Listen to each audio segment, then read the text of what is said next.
Parole de l'Éternel pour son peuple. Ainsi parle l'Éternel, le Dieu créateur du ciel et de la terre, le Dieu tout-puissant, puissant dans les combats, le Dieu d'amour, de grâce, le Dieu du relèvement. Celui qui demeure sous l'abri du Très-Haut repose à l'ombre du Tout-Puissant. Mon peuple doit se cacher sous mes ailes afin qu'il ne périsse pas et soit épargné des fléaux. C'est pourquoi en ces temps je prends soin de parler, de crier. Je crie afin que ceux qui ont des oreilles m'entendent. Que les esprits saisissent mon alarme qui sonne, car les ténèbres ont déjà couvert le pays. Il n'y aura que les fils de la lumière pour voir même dans l'obscurité. Les anges des cieux ne les confondront pas avec les fils des ténèbres. Sortez, sortez totalement du milieu des rebelles, des malfaiteurs. Que chacun s'accroche véritablement à son choix. Qu'il soit sincère et vrai. Car les anges de la rétribution n'ont point de miséricorde. Ils sont là pour détruire. Que celui qui est injuste soit encore injuste. Que celui qui est souillé se souille encore. Et que le juste pratique encore la justice. Que celui qui est saint se sanctifie encore. Apocalypse 22, verset 11. Je ne veux pas de ceux qui ne sont ni chauds ni froids. Car si tu es tiède, je te vomirai. Les portes des enfers sont largement ouvertes. Car ils doivent récupérer les fils de la rébellion. Alors, cessez les tumultes. Soyez vrais en vous-même, d'abord dans vos cœurs, car c'est le lieu où je siège. Ne savez-vous pas que vous êtes le temple de Dieu et que l'Esprit de Dieu habite en vous? 1 Corinthiens 3, verset 16. Je le fais afin que vous soyez épargnés, non détruits. Que vos cœurs reflètent ce que vous manifestez à l'extérieur. Ainsi, je sonne l'alarme afin que vous compreniez et soyez épargnés. Le jugement est ouvert pour la nation camerounaise.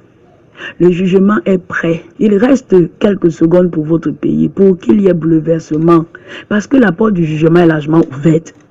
Les anges de la rétribution descendent à grande vitesse présentement pour juger le Cameroun. Ils descendent à myriades pour juger la nation tout entière. Pendant que les anges du jugement sont en action, les anges qui doivent préserver mon peuple sont également à l'œuvre, comme ce jour en Égypte dans le camp de Koussem, pour mettre la marque sur les linteaux des maisons. Ainsi, pendant que les anges de la mort passeront et reconnaîtront les demeures de ceux qui sont miens, ces anges sont en action en ce moment pour mettre la marque dans la vie de ceux qui m'appartiennent, afin de les épargner du jugement. Exode 12, versets 22 à 23. Vous prendrez ensuite un bouquet d'hysope, vous le tremperez dans le sang qui sera dans le bassin et vous toucherez le linteau et les deux poteaux de la porte avec le sang qui sera dans le bassin. Nul de vous ne sortira de sa maison jusqu'au matin. Quand l'Éternel passera pour frapper l'Égypte et verra le sang sur le linteau et sur les deux poteaux, l'Éternel passera par-dessus la porte et il ne permettra pas aux destructeurs d'entrer dans vos maisons pour frapper.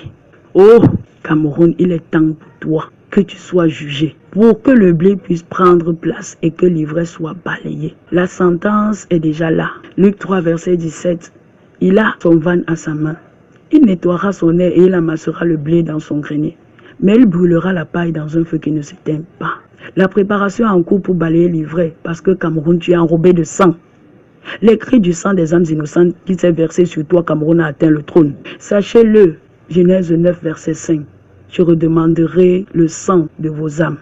Je le redemanderai à tout animal. Et je redemanderai l'âme de l'homme à l'homme qui est son frère.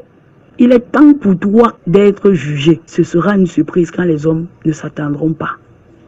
1 Thessaloniciens 5, verset 3. Quand les hommes diront paix et sûreté, alors une ruine soudaine les atteindra, les surprendra. Comme des douleurs de l'enfantement surprennent la femme enceinte, ils n'échapperont point. C'est pour cela que j'interpelle ceux qui sont miens de demeurer, car le temps n'est plus à la distraction. Matthieu 24, versets 38 à 39. Car dans les jours qui précédèrent le déluge, les hommes mangeaient et buvaient, se mariaient et mariaient leurs enfants, jusqu'au jour où Noé entra dans l'arche, et ils ne se doutaient de rien, jusqu'à ce que le déluge vint et les emporta tous. Et il en sera de même à l'avènement du Fils de l'homme. Le jugement a pris son cours. Le temps est à demeurer, car tout ce que les anges veulent voir, c'est la marque. Que ceux qui ont les oreilles entendent ce que dit l'Esprit aux Camerounais. Et l'Éternel dit à Samuel, ne prends point garde à son apparence et à la hauteur de sa taille, car je l'ai rejeté. L'Éternel ne considère pas ce que l'homme considère. L'homme regarde à ce qui frappe les yeux, mais l'Éternel regarde au cœur. Oui, 1 Samuel 16, verset 7. Tous ne mourront pas, sinon le fils de la perdition. Lorsque j'étais avec eux dans le monde, je les gardais en ton nom. J'ai gardé ce que tu m'as donné, et aucun d'eux ne s'est perdu, sinon le fils de la perdition, afin que l'écriture fût accomplie. Jean 17, verset 12. Un reste subsistera et craindra l'Éternel.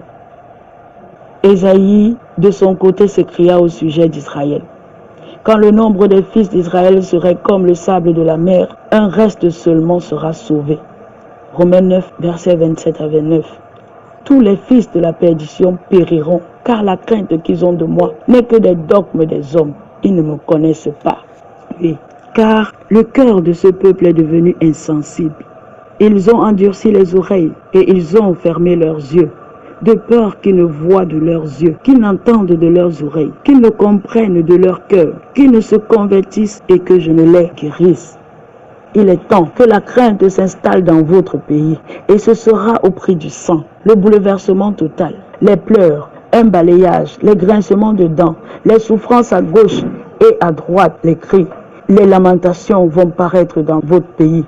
Jérémie 31, verset 15. Mais je le dis, heureux toi qui survivras, car en toi naîtra un renouveau, et tu comprendras que c'est l'Éternel qui est Dieu. Tu seras un témoignage puissant pour faire comprendre que Dieu est Dieu, qu'on ne s'amuse pas avec le Créateur du ciel et de la terre, car il demeure Dieu.